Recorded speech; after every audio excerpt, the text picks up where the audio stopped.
de Brasil, antes de la elección de Jair Bolsonaro, ciertamente de Ucrania, con un nivel de violencia que aquí todavía no hemos alcanzado, en el 2014. Lo que ocurrió en Filipinas, que fue lo que detallé, fue un acto de barbarie lingüística, para empezar. Fue la entronización de la violencia como parte del discurso político. Violencia violencia que no solamente se expresaba en palabras de Rodrigo Duterte, textuales, soy orgulloso de matar narcotraficantes, soy orgulloso de abusar de las mujeres de los narcotraficantes, pago a quien quiera eliminar a un narcotraficante, lo mismo con algunos opositores políticos, ciertamente con la iglesia. Bueno, esa cumbre de violencia en el lenguaje político es algo que desgraciadamente no solamente pertenece a Chile. Esto se enmarca dentro de un proceso global de nihilismo, de tratar de reescribir la historia. Y eso tiene mucho que ver con una palabra que no tiene nada que ver, aparentemente, que es la nostalgia. La nostalgia, para los efectos que estamos discutiendo, podemos dividirla en una nostalgia restauradora o restaurativa, y otro tipo de nostalgia que es, digamos, que una nostalgia reflexiva. En la nostalgia reflexiva no tenemos ningún problema en admitir que en esos veranos cuando éramos niños lo pasábamos súper bien y ojalá, qué rico poder volver a vivirlo. No tomamos como lo que es. Queremos volver allá, sabemos que no podemos, no tenemos una pelea con el pasado, no tenemos una pelea con el presente tampoco, no peleamos, no luchamos contra la irreversibilidad del tiempo. La nostalgia restaurativa es algo mucho más poderoso. Se considera a sí misma como una verdad y como una tradición. ¿Por qué Rodrigo Duterte ganó? Porque él propuso la idea del orden absoluto, el orden a rajatabla. Él logró enganchar en Filipinas un discurso completamente basado en violencia, ¿ya? Que era restaurativo de una nostalgia, que en el fondo era algo que estaba más hecho de conclusiones, de derivaciones, que de hechos verdaderos. Hoy día hablaba con un par de amigos y les decía que a todos nos pasa esta cuestión. Y yo me acuerdo de cuando era chico, cuando tenía unos 7, 8 años de edad, uno podía dejar la bicicleta afuera de la casa y nadie la robaba. ¿De verdad? Estamos hablando del final de los años 70, las cárceles estaban llenas, si uno revisa los archivos de Gendarmería. Y no estaban llenas de presos políticos, estaban llenas de delincuencia común, donde el hurto era el delito más común. O sea, sí se robaban bicicletas. Yo tuve la suerte de que tal vez alguna vez que se me quedó la bicicleta, no me la robaron, antes de las 12 de la noche. Bueno, cuando juntamos esos episodios, cuando juntamos esos episodios, los empaquetamos y los hacemos ver como un pasado mucho mejor, ahí es cuando caemos en una nostalgia restaurativa, que es lo que se necesita para alimentar un discurso de odio. ¿Por qué los jóvenes, por el 21 de octubre del año pasado, 1 millón de jóvenes cantaron y corearon, entre otras canciones, cantaron una que es El derecho a vivir en paz, de Víctor Jara? Yo nací el año que Víctor Jara murió. Esos jóvenes estaban a 20, 25 años de haber nacido. Sin embargo, el recuerdo, entre comillas, esa nostalgia, puede más que la realidad, que esta realidad, que la realidad que tenemos ahora. La nostalgia a la que me refiero es una lucha por recuperar por recuperar una verdad, una tradición perdida, y además se recubre de una idea de verdad absoluta, que no se pone en duda. Si pensamos en el conflicto mapuche, en el conflicto indígena en el sur, a ver, no sé si conozco mal el sur, pero no recuerdo haber visto una pirámide funeraria, un monumento grande mapuche. No recuerdo haber visto, por lo menos no me acuerdo, poesía mapuche. Ni por ningún motivo estoy mirando en menos la cultura mapuche. Sencillamente creo que en ese conflicto también hay algo de nostalgia restaurativa. Hay algo de un conjunto de emociones históricas, ¿ya?, que se toman como verdad y como tradición y que se defienden y que se protegen como verdad absoluta. De otra manera, no se articula un mensaje que pueda ser fácilmente, que pueda ser fácilmente digerido. Entonces, lo que quiero explicar con esta primera parte es que tenemos un elemento de la nostalgia. Y eso es lo que, en gran parte, esta construcción de mensajes, distribuida a través de redes sociales que son funcionales a provocar emociones. ¿Qué mejor emoción que una nostalgia? ¿Qué mejor emoción? ¿Qué mejor, qué mejor resultado que una nostalgia restaurativa que traiga de vuelta un pasado, saliendo a las calles y convocando a grandes cantidades de manifestantes? Algo parecido, pero en el sentido positivo, ocurrió en la primavera árabe. Se inició por causas muy presentes, muy del tiempo presente de ellos, sin duda, hechos muy puntuales: escasez de alimentos, carestía de los alimentos. Pero ¿con qué se alimentó? ¿Con qué se alimentaron las revoluciones que votaron a todos esos dictadores? ¿Con qué se alimentó la guerra que nació en Libia y que todavía no se apaga? Fue con un discurso de recuperar las viejas tradiciones. Por tanto, se dio una cercanía importante al Islam. De ahí podemos en otra ocasión hablar del ISIS. ¿Cómo se logró todo esto?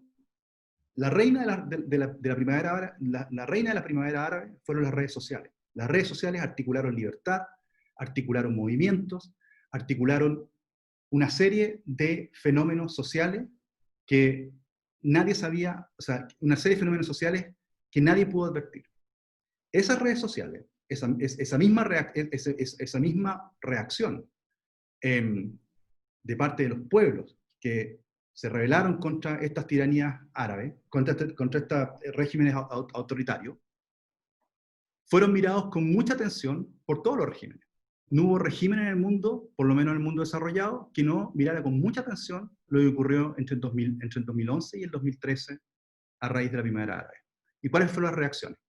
Las reacciones de los países totalitarios, o de los países, digamos, no occidentales, por así decirlo, de los grandes países no occidentales, fue aprender, tomar nota, y tomaron dos actitudes: recolectar la mayor cantidad de datos posibles de la población.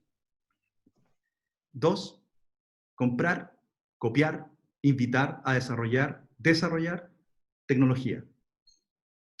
Hoy en día, si preguntamos cuál es el país más avanzado en la inteligencia artificial, no es Alemania, no sé si Estados Unidos, con seguridad diría China. China tiene un enorme acceso a datos, a datos que sirven para entrenar tecnología. La inteligencia artificial y todo esto que nos tiene hablando aquí, que nos concita, no sería un tema, es decir, lo pongo de otra manera. La razón por la que estamos aquí hablando sobre inteligencia artificial y porque lo relacionamos a la defensa o a la vulnerabilidad de la democracia, es porque se ha hecho omnipresente.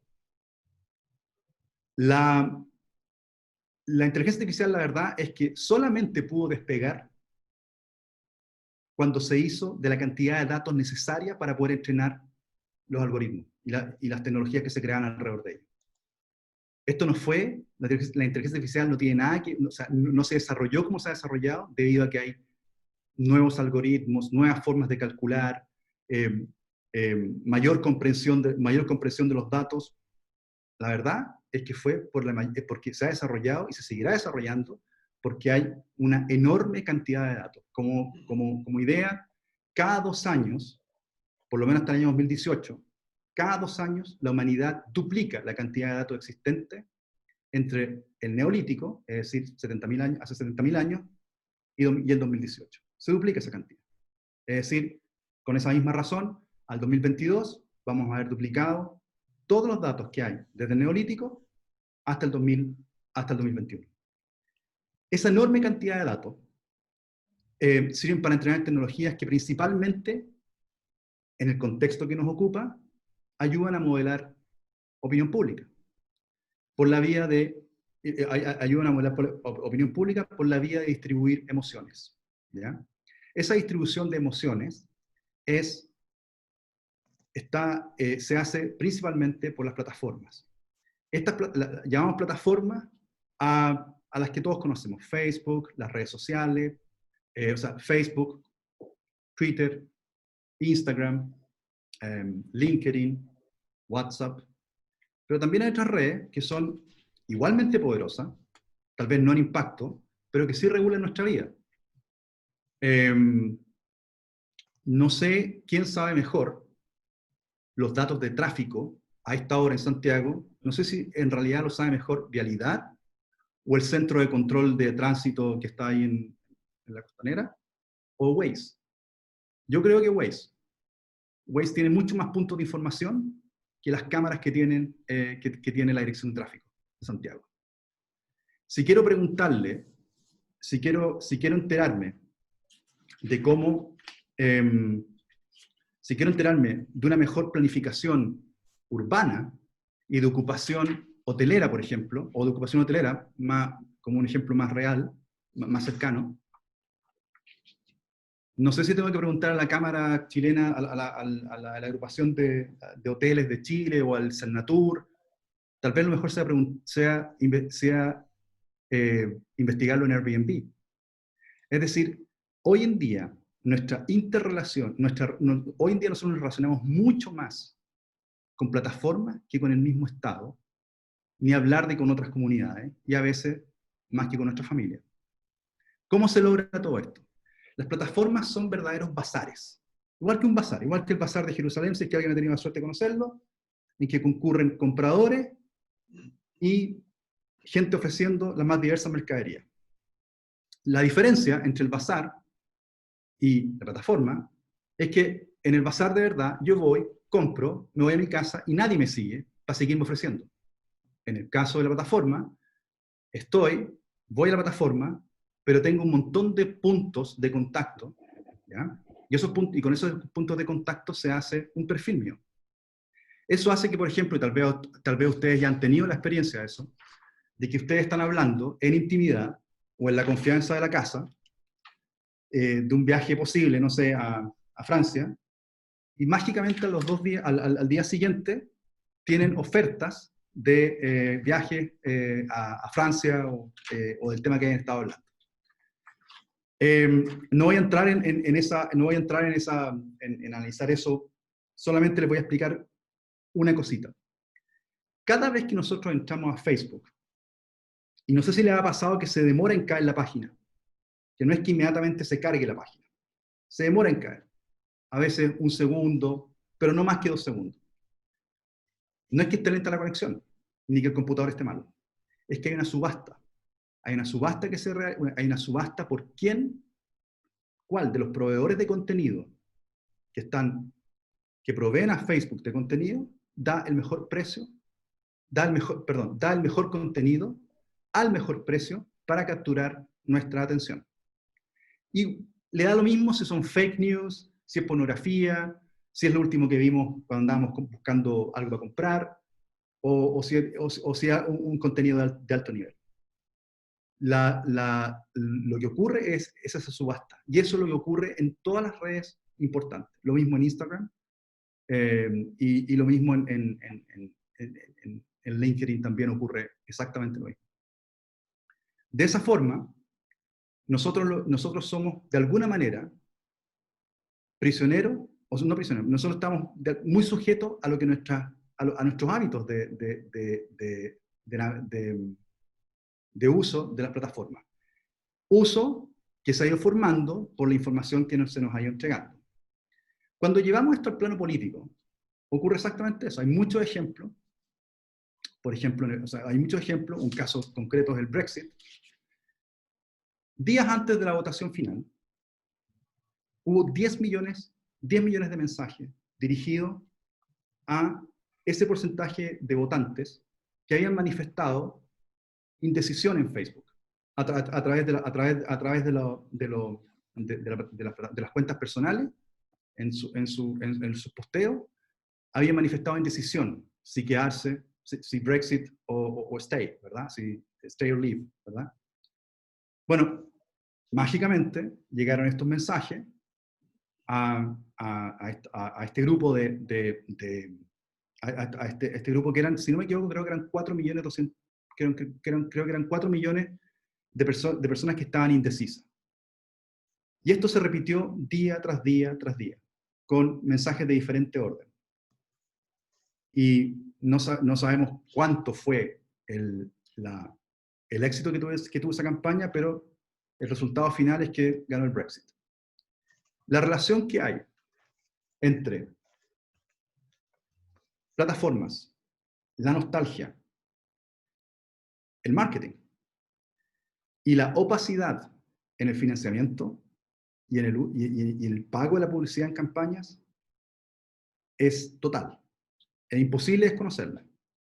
Y a eso es a lo que se enfrentaron Brasil con Jair Bolsonaro, Brexit, tal vez Estados Unidos. A mí yo no tengo mucha claridad en eso, porque uno no lo he investigado a fondo, y dos, me parece que ahí hay otros temas, pero podría ser. Ucrania, un caso de estudio digno de estudiarse, la revolución de Maidan. Hay numerosos testimonios de cómo cuando venía la policía a cargar contra manifestantes, algunos manifestantes escribían y decían: por favor, publica esto y distribúyelo a los puntos de distribución. Los puntos de distribución eran otros blogueros que manejaban entre 2.000 y 3.000 cuentas cada uno y creaban un furor, creaban una emoción tan grande que hacía que más manifestantes fueran a la calle. ¿Quién alimentó eso? Se va a investigar por muchos años. Hay suposiciones, no podría ser que fueron los rusos, no podría ser que fueron los oligarcas ucranianos, pero definitivamente hubo manipulación. Entonces, lo que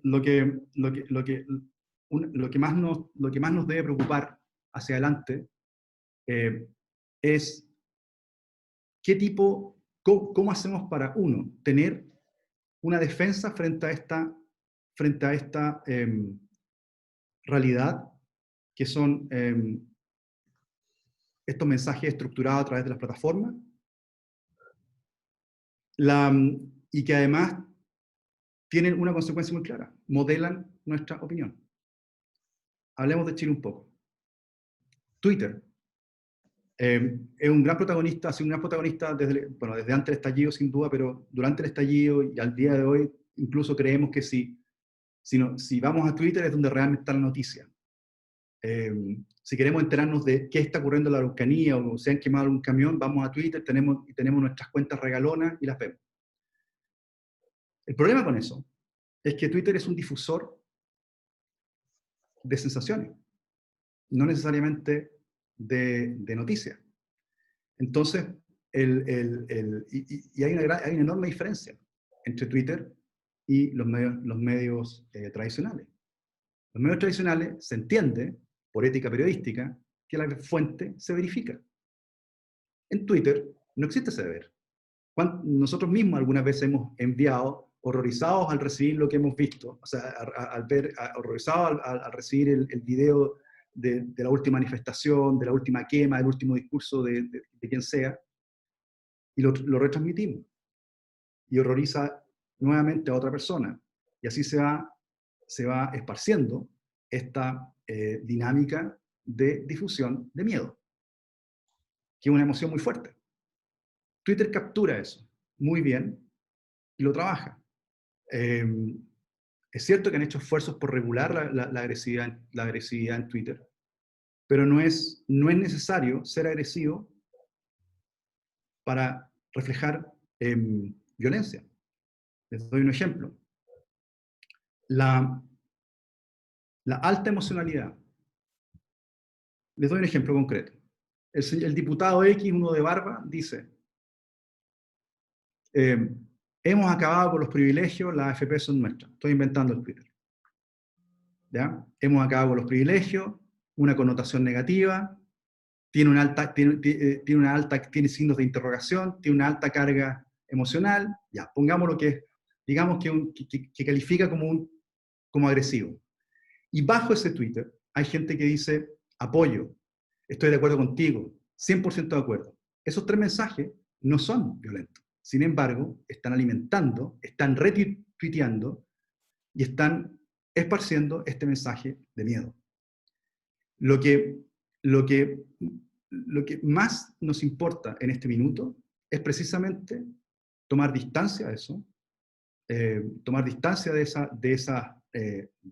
lo que vemos en Twitter y de lo que vemos en Facebook. Porque definitivamente no es la realidad. Es una articulación de un mensaje que se ha colado en nuestra realidad política, ¿ya? Y que se ha impulsado a propósito para que genere polaridad, para que genere una fuerza centrífuga que haga que la realidad esté en los extremos. Eso es lo primero que tenemos que darnos cuenta, así comenzamos hace 20 minutos. Lo primero es darnos cuenta de por cómo se origina esto. Hablamos de nostalgia, hablamos de empaquetar un mensaje, hablamos del poder de las plataformas, de cómo operan. Piensen ustedes que 1/3 de la humanidad ocupa Facebook. 1/3 de la humanidad. Si aquí en Chile tuviéramos una empresa que tiene 1/3 del mercado y que no es Codelco, por lo menos estaríamos rascándole la cabeza para pedir que se regule, que se divida, trataríamos de aplicar la ley antimonopolio. En el caso de las plataformas, puntualmente Facebook, nada. Nosotros no hacemos nada frente a eso. Es muy necesario, incluso para los próximos pasos que tenemos que dar como país, regular la utilización del espacio digital por parte de las plataformas. No podrán decir que eso es imposible, porque esto viene de Estados Unidos, la gente se conecta y los nodos a los cuales nos conectamos están en Miami, están en cualquier parte. Sí, tiene razón. Sin embargo, Facebook vende cosas y hay una obligación de pagar impuestos, de emitir boletas. También lo va a hacer cuando llegue Amazon y otros e-commerce y otras plataformas que además vendan bienes y servicios. El punto es que nosotros tenemos herramientas para rayar la cancha. Nosotros tenemos herramientas para decir, vamos a limitar el alcance que tienen las plataformas sobre nuestra opinión, sobre nuestra sociedad. En ese caso, es muy importante tener claridad de cómo operan de cómo es la dinámica que existe entre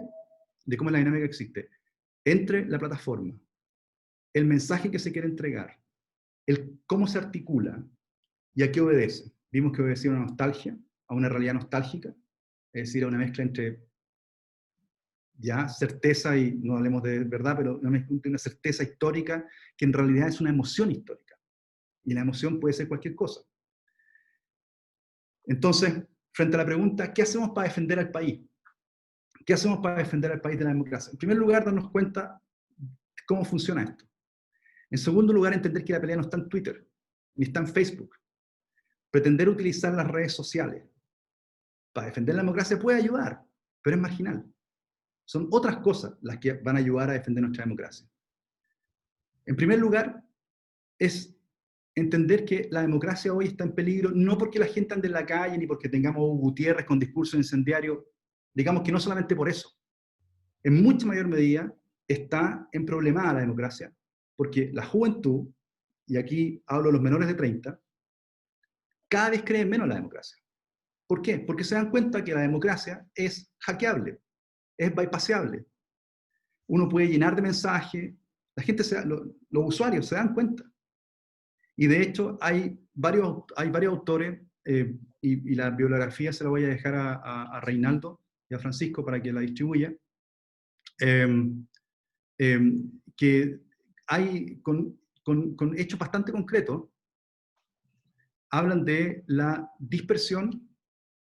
Un segundo, quiero dar el dato exacto. Hablan de de la desconfianza, perdón, que hay por parte de la juventud en torno a la democracia.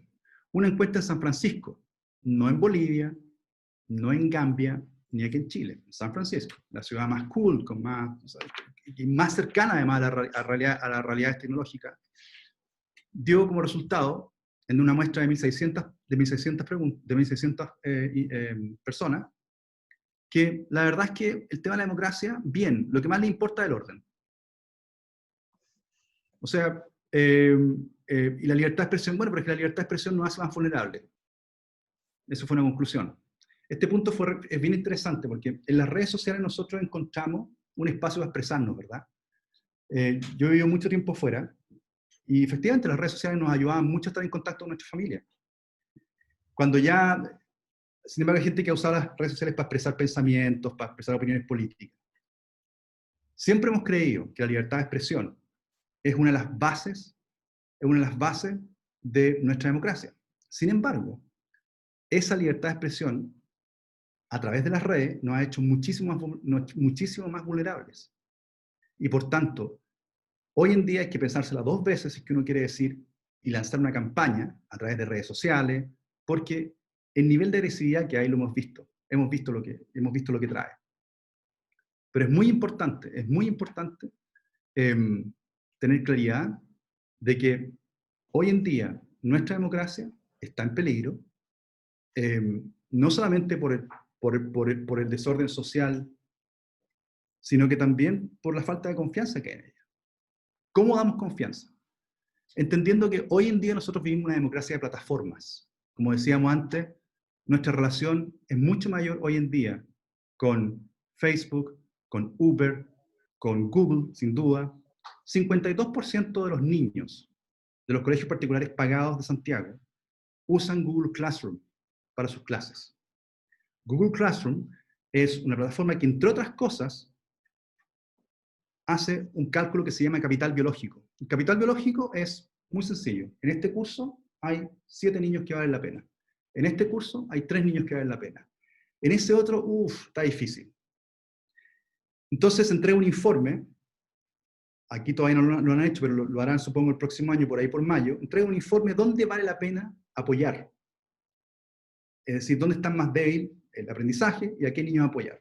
Pero también se podría utilizar para hacer lo contrario. Para decir, mire, aquí es donde hacemos la selección y la verdad es que es mucho mejor, es mucho más eficaz gastar en estos niños. Esa es una plataforma. Luego tenemos cómo la pandemia ha sido el mayor éxito, o sea, el mayor éxito que ha tenido Netflix ha sido durante la época de pandemia. Otra plataforma. Una plataforma que además nos entrega nostalgia, nos entrega historia, nos entrega... ¿cuánta gente nos ha dicho, oye, si estáis haciendo eso, tenéis que ver esta serie? Si estáis escribiendo un libro, tenéis que ver esta serie. O sea, se nos está articulando y se nos está empaquetando un mensaje. No necesariamente es malo, pero es la realidad que vivimos y es bueno que estemos atentos a eso. Una democracia de plataformas, no necesariamente es mala, pero la cancha tiene que estar muy bien rayada para las plataformas, no como está hoy día. Lo opuesto, o un contrapunto a la democracia de plataforma, es lo que algunos teóricos llaman la democracia tutelada o la democracia vigilada. China, por ejemplo, tiene una iniciativa que comenzó en 2014 que se ha ido implementando lentamente, no sé si la conocen, que se llama el crédito social. Si yo critico al gobierno por canales que no son los adecuados, tengo menos puntos en mi crédito social. Si en cambio lo hago por los canales que el Estado me entrega, tengo más puntos sociales. ¿Esos puntos sociales en qué se traducen? En un mejor rating de crédito, en un mejor DICOM, diríamos en Chile. En que si tengo beneficios por ser tercera edad, tal vez los pierdo, si es que hablo mal del gobierno. Esto no es ciencia ficción, se llama crédito social, está en la bibliografía, está ampliamente documentado, la que les voy a entregar. No solamente China. India, el 2018, lanzó un programa que se llama el Aadhaar. El Aadhaar son 12 números, con los cuales cada persona mayor de 5 años de nacionalidad india viviendo en India recibe. Cada ciudadano indio mayor de 5 años recibe este código. Ustedes van a decir un root, es un root con esteroides. Sin ese root está asociado a una identificación biométrica y a las huellas dactilares. El niño cuando recibe en el colegio la comida, eso se registra, la puede recibir porque el Aadhaar registra su cara, la verifica, está el match y sale. Comprar boletos se hace con Aadhaar. Recibir prestaciones médicas se hace con Aadhaar. Estamos hablando de 1.200 millones de personas las que tienen este sistema, el Aadhaar. Y por supuesto, golpe de gracia, los que tienen Aadhaar tienen muchas más facilidades para bancarizarse, para entrar al sistema financiero. Por tanto, el dinero físico desaparece, que es un gran problema en India, y queda el dinero electrónico. El dinero electrónico que está directamente asociado a la supervisión del Estado.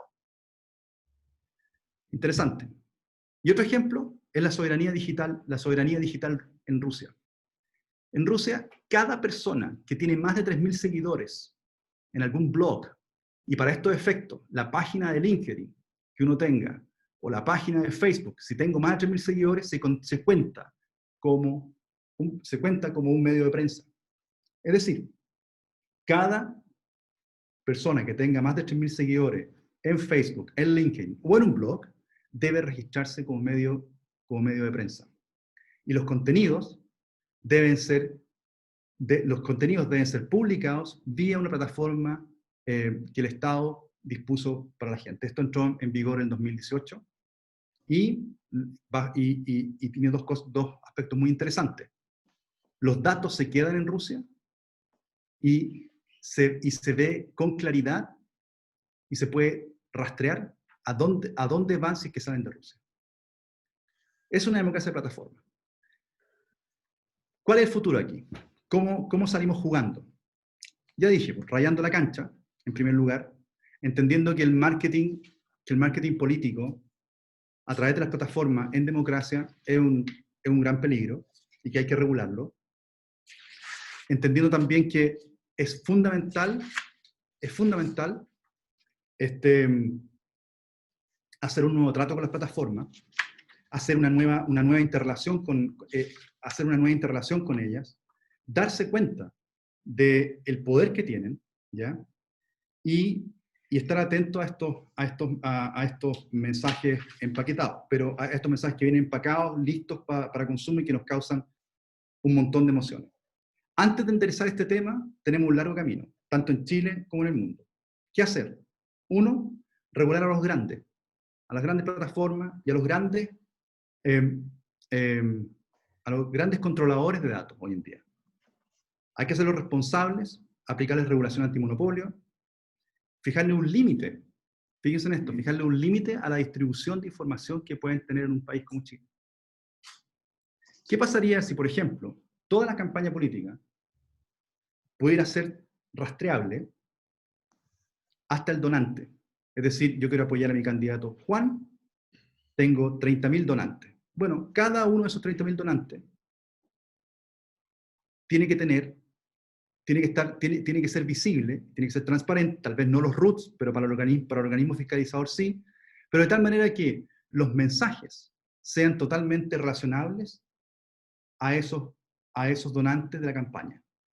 ¿Para qué? Para poder hacer una campaña mucho más responsable en cuanto al lenguaje y en cuanto al uso de medios y en cuanto al uso de buenas prácticas en la campaña.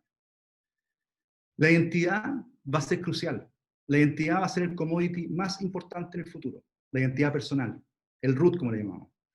La identidad hoy en día es la base de cualquier, el defender la identidad y el preservar la privacidad de la identidad y el derecho a la privacidad es fundamental para cualquier idea de democracia futura que tengamos.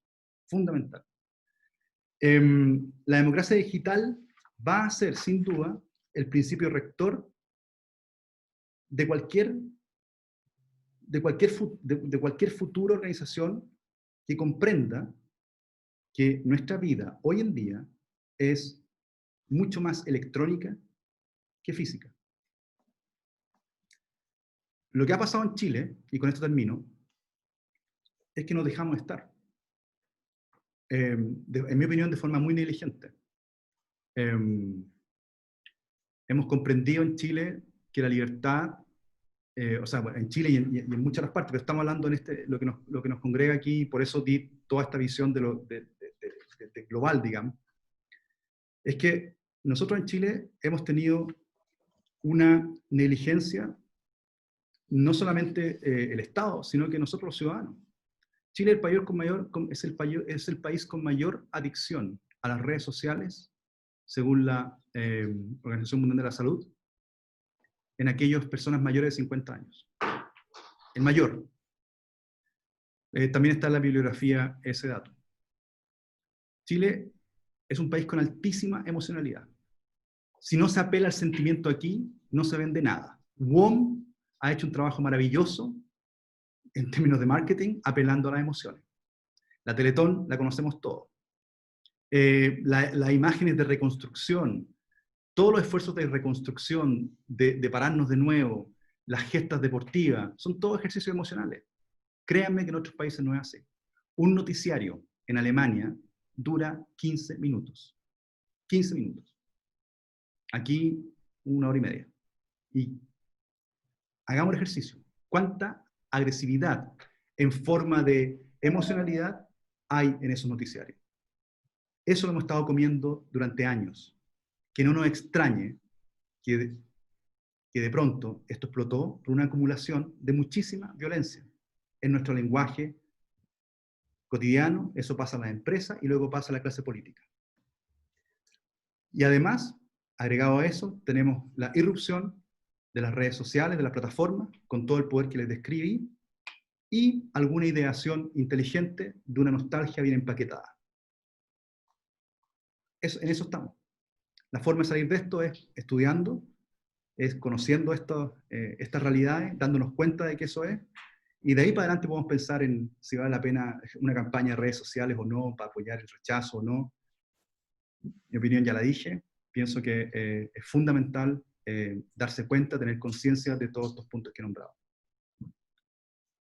Francisco. Muchas gracias, Miguel. Muy agradecido por tu presentación. Le dejo la palabra a Reinaldo Reinique de Naval 77. Bueno, primero que nada agradecer a Miguel por la concurrencia y tu ejemplificadora exposición respecto de todos estos fenómenos que estamos viviendo, y por supuesto a cada uno de los 133, 32 asistentes que en este minuto nos hemos convocado. Ciertamente la revolución tecnológica que estamos viviendo a través de la inteligencia artificial y las redes sociales han modificado nuestras relaciones laborales, nuestras relaciones sociales, la vida económica, también la familiar incluso, pero ciertamente hoy día también vemos cómo eso impacta en la política. Y creo que van a haber muchas preguntas relacionadas con eso, porque por una parte vemos ciertamente lo que tú señalas, pero por otra parte también hemos visto cómo creemos que parte importante de los medios de comunicación tradicionales en Chile y en otros países del mundo están capturados por un concepto globalista, el señor Soros y otros, y de alguna manera se ve de que las redes sociales de alguna manera también son las que logran de alguna manera transmitir lo que verdaderamente está ocurriendo.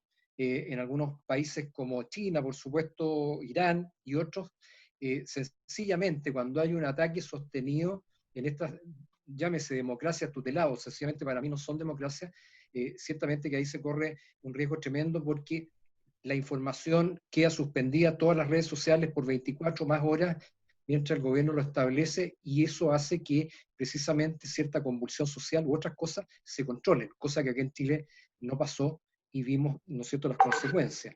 Y creemos de alguna manera que lo ocurrido el 18 de octubre, de alguna manera, y tal como lo decía un ex guerrillero salvadoreño hoy día en el Mercurio, lo que ocurrió aquí de alguna manera fue concertado, pero concertado desde el exterior, de alguna manera que indujo a tantos jóvenes a salir a las calles y hacer lo que fueron capaces de hacer, y hasta militarmente eso es complejo.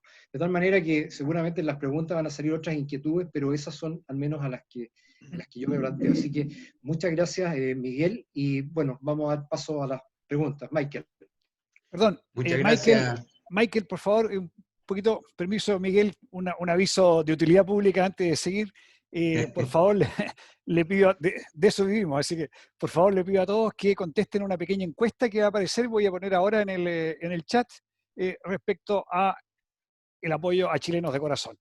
Michael, adelante, por favor. Muchas gracias. Buenas tardes a Buenas todos tardes. los que no he saludado y a los que he saludado también. Vamos a partir con las preguntas. La primera, de Karel Blas. ¿Cómo se induce esta nostalgia restaurativa en la juventud que no ha vivido esos hechos? ¿Hay grupos interesados en fomentarla? ¿Cómo y cuánto costaría en Chile detectar a estos individuos? A los individuos, se refiere, Karen, a los individuos que instauran estas nostalgias, Perdón, perdón, me equivoqué yo. No, ¿cómo podríamos nosotros detectar a esta tremenda cantidad de indecisos, por ejemplo? Pensando en esto del rechazo, pero porque como se fomenta se genera esta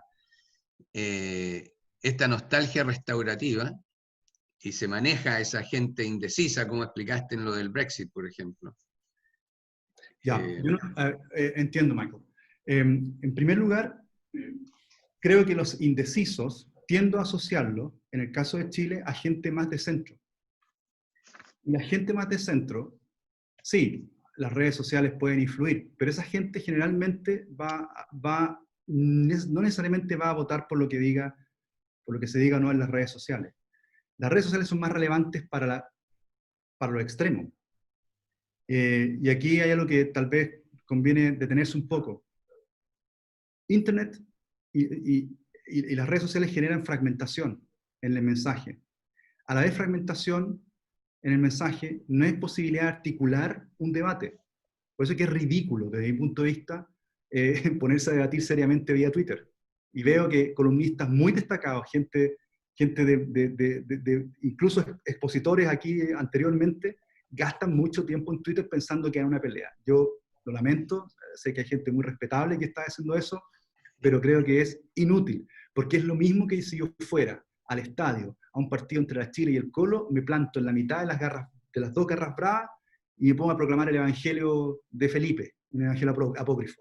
O sea, hago el ridículo. Twitter es un estadio, es un ejercicio de violencia narcisista, en mi opinión. A ver, ¿cómo detectar a esos indecisos a través usando redes sociales? Entramos nuevamente en lo que es la articulación de un mensaje. Un mensaje y ahí hay que escoger un mensaje articulador de centrista, un mensaje de orden y claridad, un mensaje de acabemos con el sistema y escribamos todo de nuevo, un mensaje de sabe que tanto esto como esto no nos responden nada y por tanto el rechazo es la mejor opción porque al menos tenemos la seguridad de lo que tenemos. Personalmente creo que la campaña más inteligente que se puede hacer en referencia al rechazo es precisamente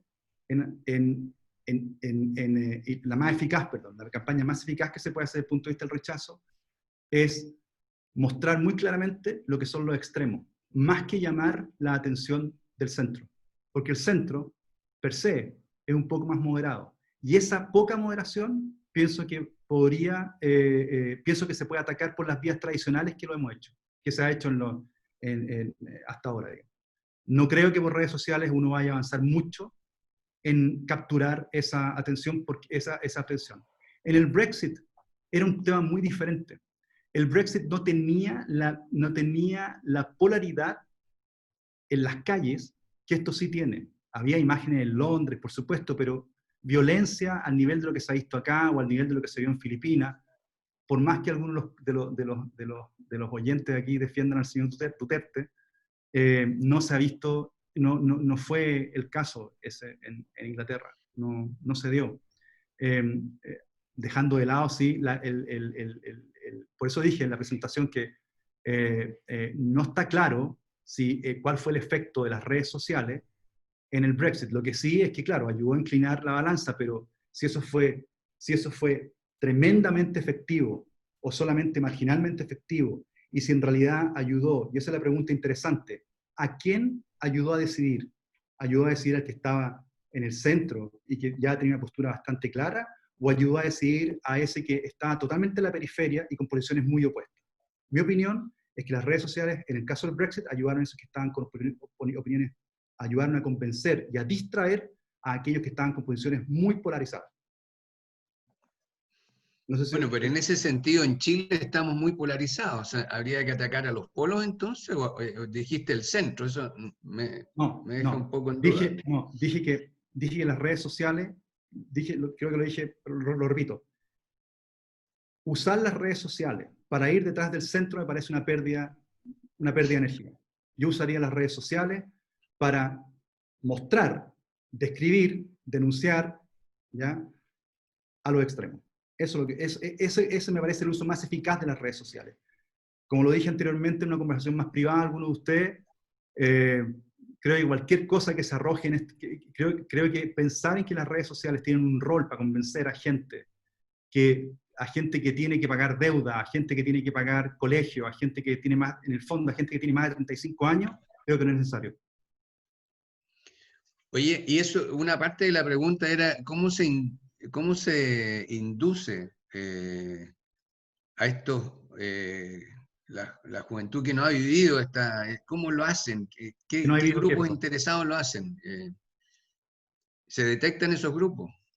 Claro, o sea, por supuesto que se detectan. O sea, a ver, en parte concuerdo con la idea de que esto fue orquestado desde afuera, pero es imposible hacerlo todo desde afuera. Esto también tuvo una colaboración en cuanto a contenidos, en cuanto a ideación y en cuanto a propagación, que solamente fue hecha en Chile, por una razón muy sencilla, el lenguaje.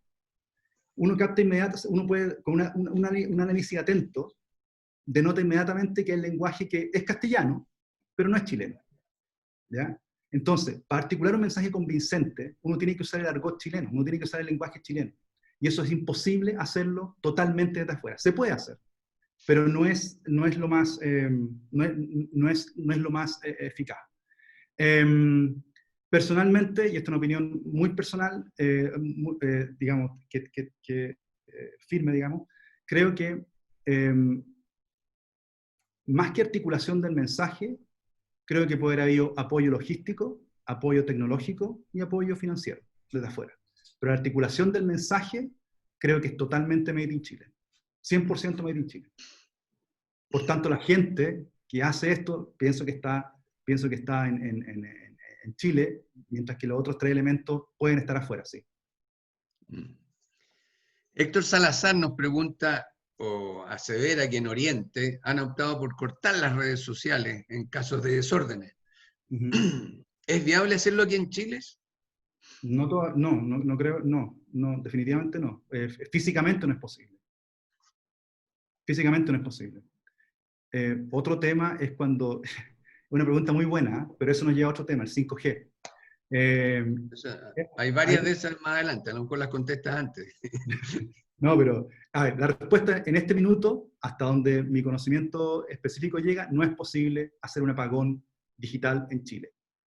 Porque la cantidad de dispositivos satelitales que hay es mucha.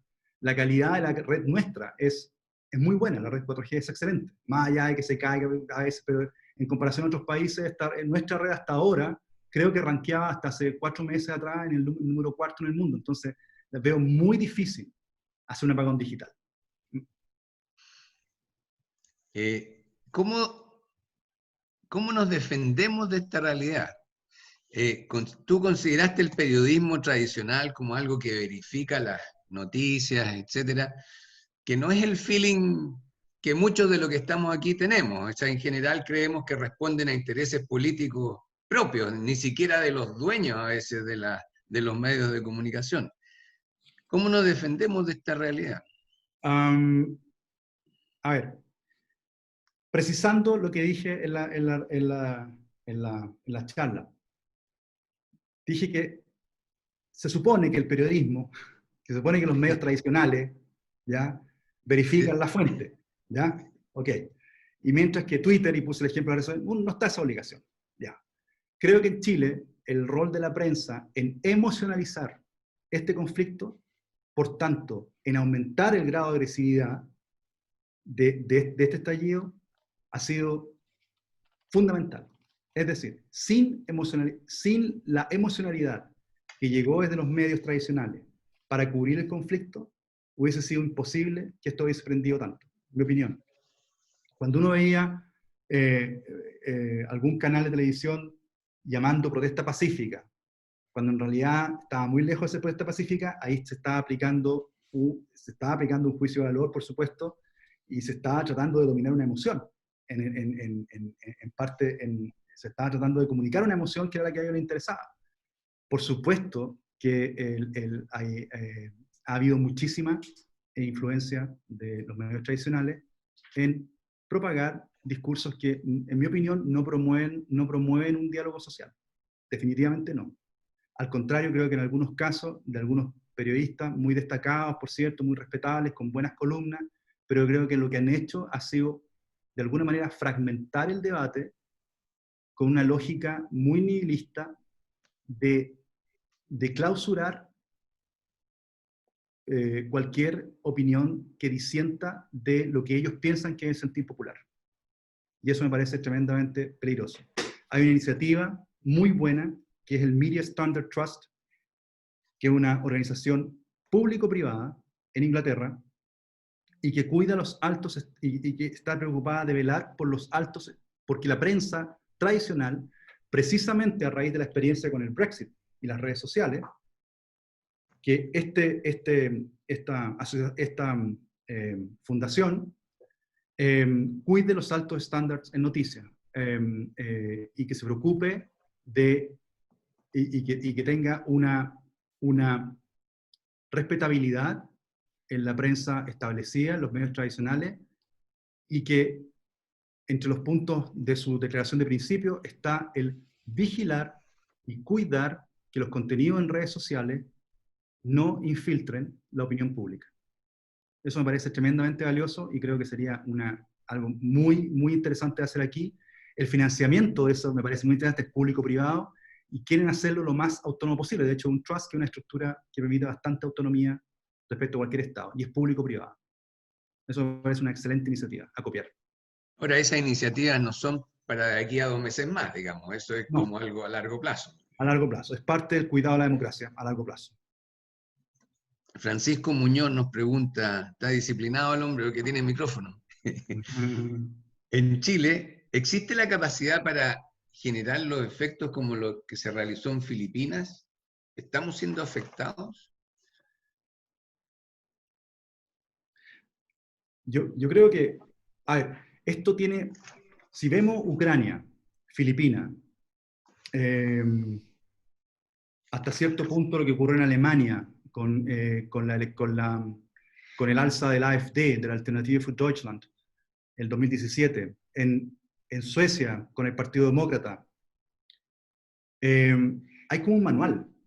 Se podría ver que es como un manual. Primero que nada, una historia que recupera un tiempo perdido en alguna parte, una restauración de frontera, una restauración de orgullo nacional, una restauración de dignidad nacional, pero siempre apelando a una idea muy, muy lejana a lo que para nosotros, presumo, entendemos como que es la realidad. La realidad para nosotros está compuesta de trabajo, de empresa, de crecimiento, de deberes. No estoy diciendo que el resto no los tenga, que la gente que está por el estallido, que participó en el estallido no los tenga. Lo que pasa es que tienen intereses muy, muy diferentes.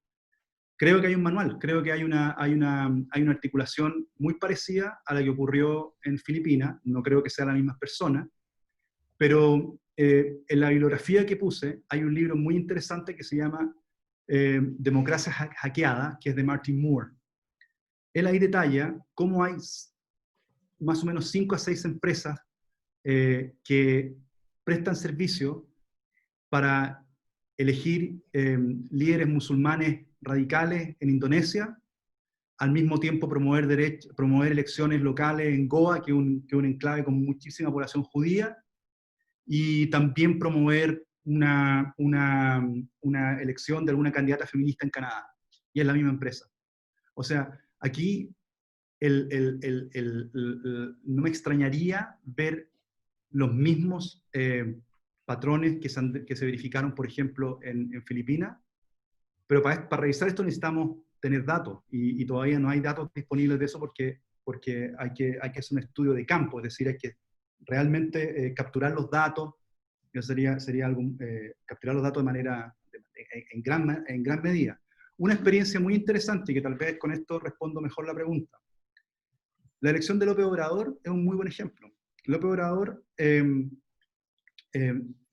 utilizó una gran cantidad de descalificaciones contra sus rivales, lo mismo que hizo Duterte. Llamó de irreales y de pérfidos a todos los opositores. Aquí en Chile, cualquiera que se opone a la constituyente es un facho y es una persona que no merece respeto. Es decir, hay, por decirlo de una manera suave, cualquiera que se opone a ciertas realidades que se instalan, por ejemplo, el tema indígena, pasa a ser alguien que es descalificable per se. Creo que hay algo muy parecido a lo que está ocurriendo acá, a lo que ocurrió en Filipinas y lo que ocurrió en Ucrania, definitivamente. Pato Guerra pregunta, el hecho que en Chile nos hayamos sumado a esto del G5, ¿es entregar soberanía individual y social? No podría estar más de acuerdo con eso. Desde mi punto de vista, sí. Y creo que es creo que es un gran tema a discutir. Creo que es un tema que debería estar en la discusión constitucional. La soberanía sobre el conocimiento, es decir, sobre los datos que se generan en el país, es fundamental para el futuro. Y ahí hay una conversación completa. Uno, data centers. Chile debe tener data centers propios, no solamente el de Google o el que Facebook se supone que va a construir acá, sino que un data center propio. Chile debe tener un depósito central de datos, tal como hay un depósito central de valores, ¿verdad? Aquí también debe haber un depósito central de datos. Debería haber una suerte de Contraloría General de Datos. Dije en la charla algo que pasó, tal vez no hice mucho énfasis. El commodity, es decir, la mercancía más importante en el futuro de nuestro país, tanto económico como cultural, es la identidad. Y la identidad está muy relacionada la identidad se entiende como la dueña de los datos que se generan. Si nuestros datos, si mi tesis universitaria, si el trabajo tuyo, si los informes tuyos en tu compañía, resulta que a final de cuentas pueden ser vistos, aunque sea en Argentina, aquí estamos hablando de que en China, a mí me parece que no es muy inteligente, me parece muy naif, y deberíamos tener una política nacional de soberanía digital. Pero todos nuestros datos ya están en todas las redes, desde el banco hasta el almacén más chico, digamos que... No creo que los datos tuyos, por ejemplo, en el Banco del Estado o en el Banco Vice, puedan ser accesados desde un servidor de afuera, salvo que haya un hacking. No creo, yo creo que hay un esfuerzo que se ha hecho, tal vez tal vez un poco tardío, pero se ha hecho. Entonces todavía estamos a tiempo. El 5G, para graficarlo de alguna manera, hoy en día nosotros supongamos que lo que tenemos hoy en día es un camino para bicicleta, una ciclovía. El 5G es una autopista de 4 carriles impecable. La cantidad de información que se va a poder hacer va a posibilitar la cantidad de información por unidad de tiempo que se va a poder procesar, va a permitir, por ejemplo, verdaderamente operar a distancia. Va a permitir, por ejemplo, modelar a distancia, imprimir a distancia, sin hablar de las capacidades educativas que va a tener eso. Entonces, es algo demasiado importante como para que se firme un tratado por ahí con Huawei o con algún proveedor chino y nos quedemos tranquilos con eso. Es demasiado importante. Pato Guerra también pregunta, ¿crees que la revolución ya triunfó? Ya que según lo expuesto, el tema está dirigido a la emocionalidad y no apunta a ganar un gobierno, sino que en las calles, en sociedades o minorías en tribus urbanas. Eso tiene que ver con, perdón, adelante. Sí, no. Que eso tiene que ver eso tiene que ver con lo que hablábamos al principio, con estas nostalgias, ¿verdad? Y que y que tienen muchísima agarre en ciertos grupos. No lo toqué en la charla, pero les voy a leer algo muy cortito que puede servir de ilustración. ¿Ustedes se acuerdan de la matanza en la mezquita en Nueva Zelanda? Brenton Tarrant fue el atacante. Brenton Tarrant, en su posteo final en Facebook, en un posteo que hizo en Facebook antes de que saliera el ataque, dijo: empecé como un comunista, luego me convertí en un anarquista, luego en un libertario, y ahora soy un ecofascista. Estamos hablando de una persona de 28 años. O sea, comunista, luego anarquista, luego un libertario, y luego un ecofascista. El vacío que hay el vacío de épicas, el vacío de historias que atrapen la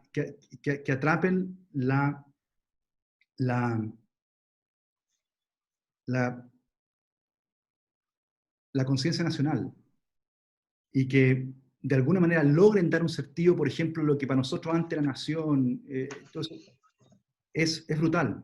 No hay ese tipo de sentimiento, se evaporó. Entonces, hoy en día, esas tribus urbanas a las que alude Patricio, esas tribus urbanas se llenan de cualquier discurso que les dé unas certezas. El ISIS no triunfó por un fervor religioso al principio. El ISIS no conquistó gente en Suecia, en Dinamarca, en Alemania, en mi pueblo en Alemania, en el pueblo donde nosotros vivíamos, porque fuera un mensaje revelador, ¿no? Era porque sencillamente entregaba un mensaje claro.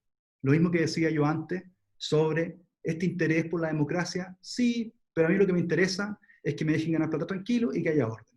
Más o menos eso. Entonces, no hay un cariño por la democracia. Por tanto, estas tribus urbanas, estos jóvenes a los cuales se refiere Patricio, si no me equivoco, ¿verdad? Que han jugado juegos de Xbox, juegos de PlayStation, Nintendo, los últimos 15 años de su vida, la única realidad que tienen por delante, o sea, una parte muy importante de su realidad, es una realidad que ocurre en un videojuego. También está en la bibliografía un recuento de las entrevistas que se le hizo a combatientes que retornaron a Suecia del ISIS. Todos habían jugado por lo menos de mínimo 4 años videojuegos. Es interesante. ¿Cómo llegamos a eso? Ese es otro tema, pero... Tengo otra aquí de Sergio Cabezas.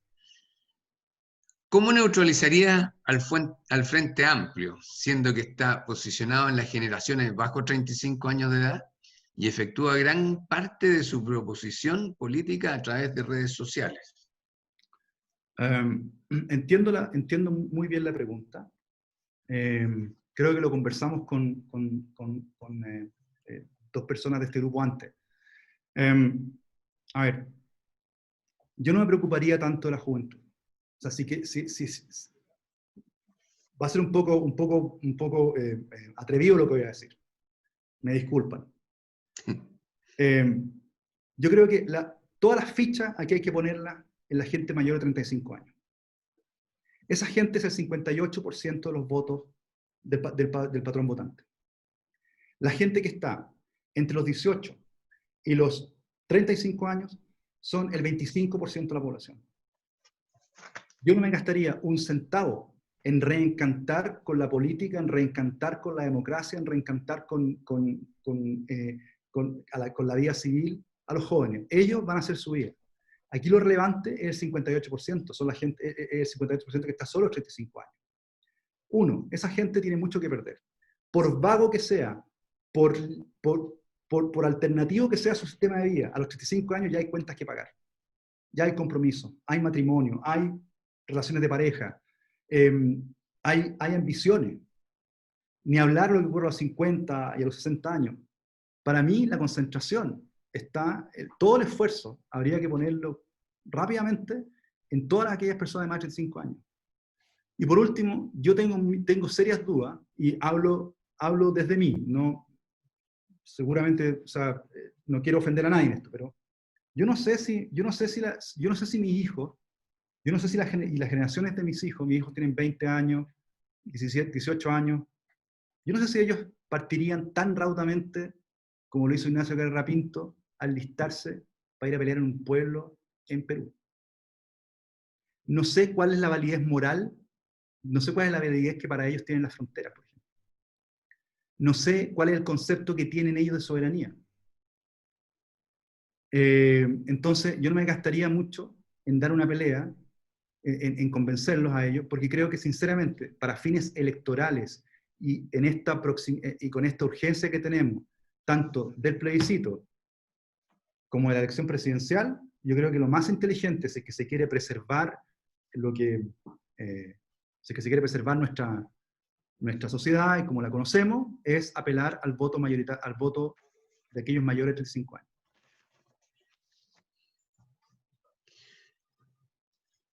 Y ahora que estamos encima de las elecciones, a propósito de lo que dices tú, en quién hay que enfocarse, ¿qué nos recomendarías tú a nosotros? O sea, ¿qué harías tú como chileno de corazón para que no triunfe el apruebo, para ganar el rechazo? Una pregunta fácil.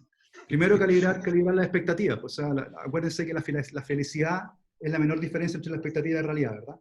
Entonces, plantear los esfuerzos en el sentido de disminuir la diferencia.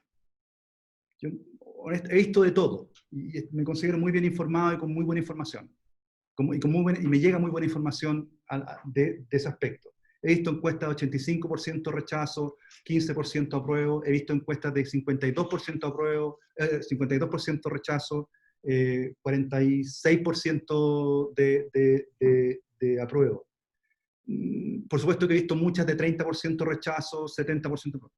Yo creo que esto es tan líquido, Michael, es tan líquido el escenario que tenemos hoy, que me parece que las encuestas sí, pueden medir, pero no olvidemos que las encuestas son fotos que tomamos en el momento. Lo que necesitamos aquí, un poco para saber cómo va la cosa, es de alguna manera un video, pero para eso necesitamos cierta quietud en el debate político que no lo hemos tenido. Entonces, ¿qué hacer? La verdad, creo que, en primer lugar, ir a votar. Segundo, convencer a la mayor cantidad de gente que vaya a votar. Hay un dato súper interesante.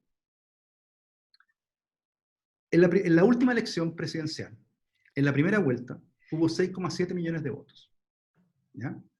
De los cuales 3,2 millones fueron para la centroizquierda y todo lo que venía detrás. Y la diferencia fue para... perdón, estoy dando números equivocados. Déjenme revisar eso, pero... creo que fueron 2,7 millones de votos fueron para la centro-derecha y 3,2 millones de votos fueron para la centroizquierda. Evidentemente hubo alegría en la centroizquierda porque dijeron, listo, vamos a la segunda vuelta y ganamos. ¿Qué pasó?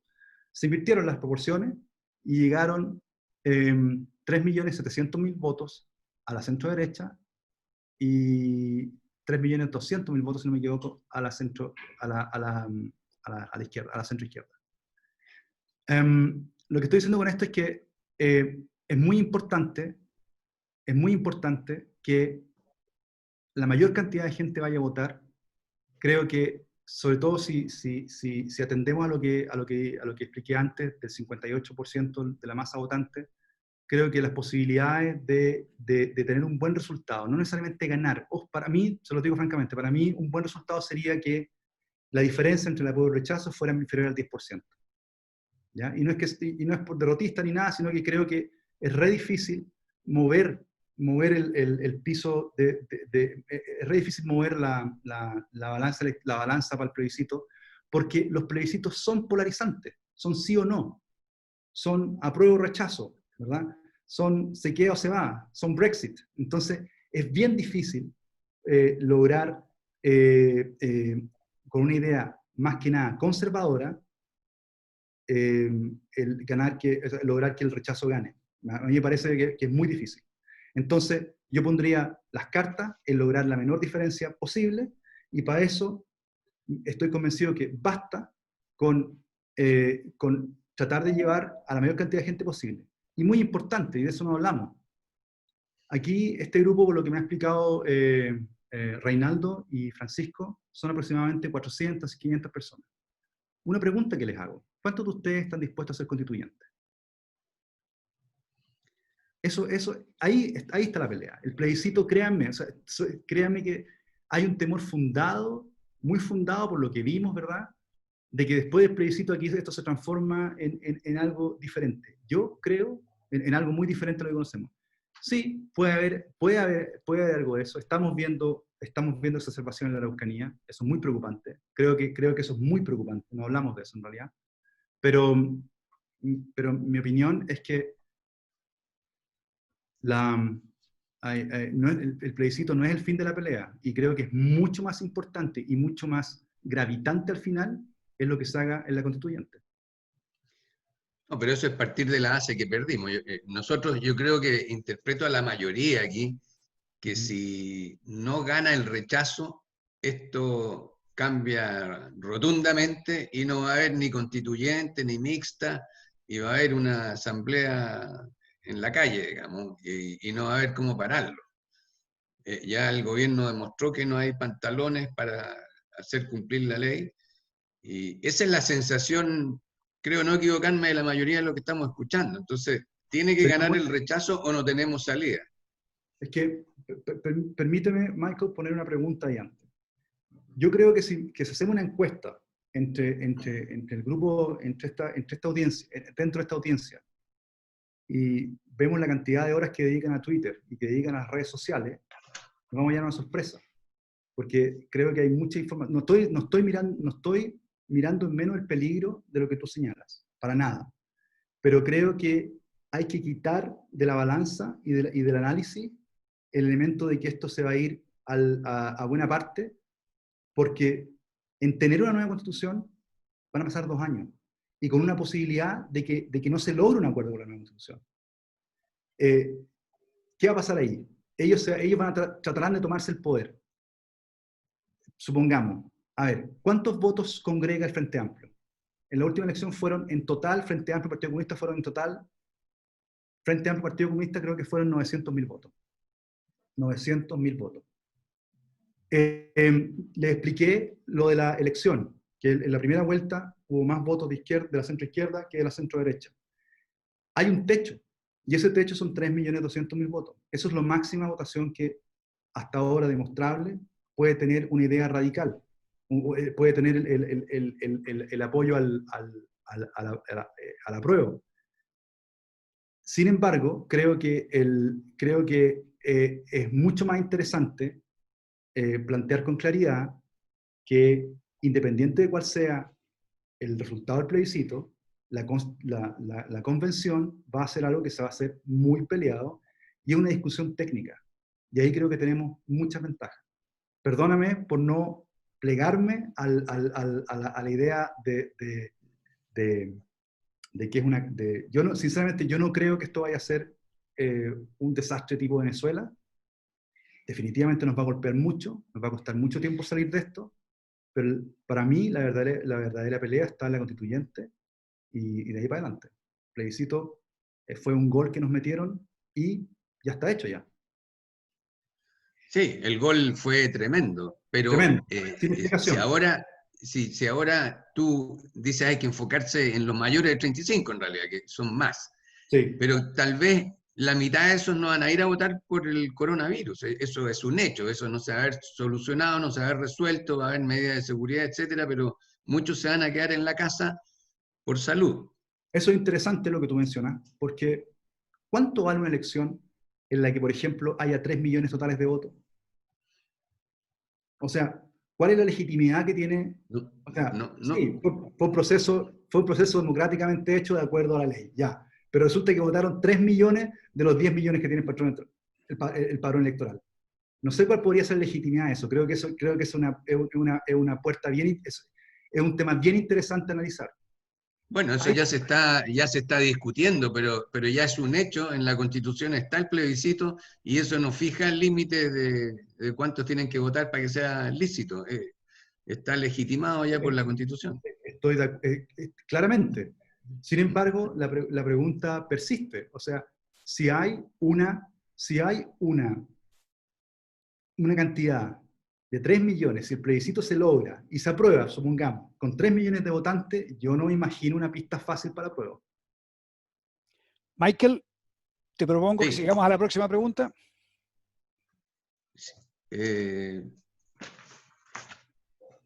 Creo que tengo todas las preguntas ya lanzadas. Alguien aquí preguntaba a Fernando si existe un hermano orwelliano detrás de todo esto. ¿Está identificado quién lo hizo? Es muy tentador la imagen de Orwell, porque creo que Orwell se quedó corto, de verdad. O sea, lo que expliqué de esto del crédito social en China es muy real. Es tremendamente real. No tengo la fila preferencial en el banco, yo como mayor de 70 años en China, si es que he criticado al gobierno por un canal que no debo. O sea, por favor. Luego tenemos esta idea de la soberanía digital nacional en Rusia. Yo tengo más de 3.000 seguidores o amigos, como se llaman en LinkedIn. Yo tendría que registrarme con un medio de prensa. Entonces, lo de Gran Hermano y el mundo orwelliano, sin duda, pues, y a eso apuntaba, no sé si logré explicarlo bien, pero a eso apuntaba con explicar latamente la democracia de plataforma en que estamos viviendo, y por eso es que es muy importante rayarles la cancha. Es fundamental.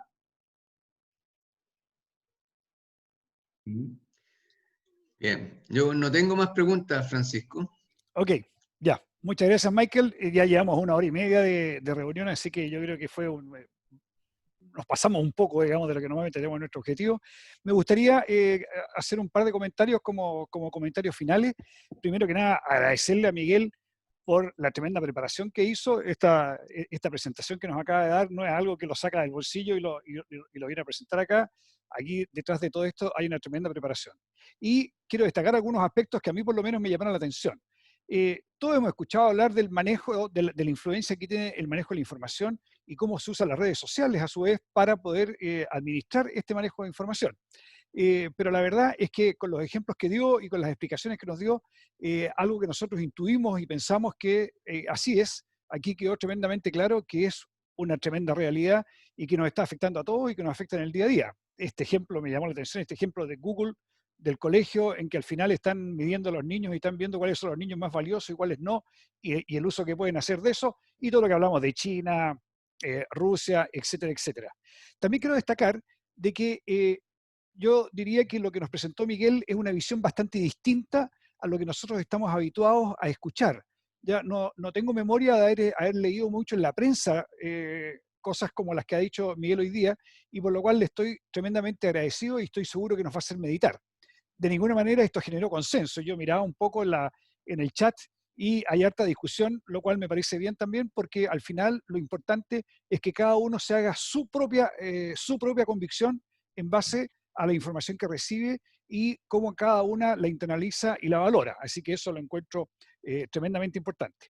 Y lo último que quería decir es que me quedé con el sabor de que, como muchas veces me ha pasado en este tema, la realidad supera la ficción. Así que, Miguel, muy agradecido. Estimados amigos, a todos que nos acompañan, por favor, démosles un virtual aplauso a Miguel por su presentación. Muchas gracias. Muchas gracias, Miguel. Muchas gracias. Agradezco la oportunidad de haber estado con ustedes. Ya me lo habían advertido, o sea, me habían dicho cuál era, cuál era la disposición del grupo hacia lo que, digamos, el tema que les preocupa. Un último mensaje. Es súper importante, es muy importante comprender que la democracia necesita diálogo. Y las redes sociales son lo opuesto al diálogo. Las redes sociales son inmediatez. Entonces, poner la esperanza en que una democracia, una elección, vamos a poder influir a la gente que realmente toma conciencia de la vida diaria, que lo vamos a influir a través de las redes sociales, a mí me parece muy irreal. En cambio, estas ocasiones, el explicar que la democracia es una articulación constante de diálogo, creo que rinde mucho más que una narrativa de miedo, como la que estamos viviendo hoy en día. Muchas gracias.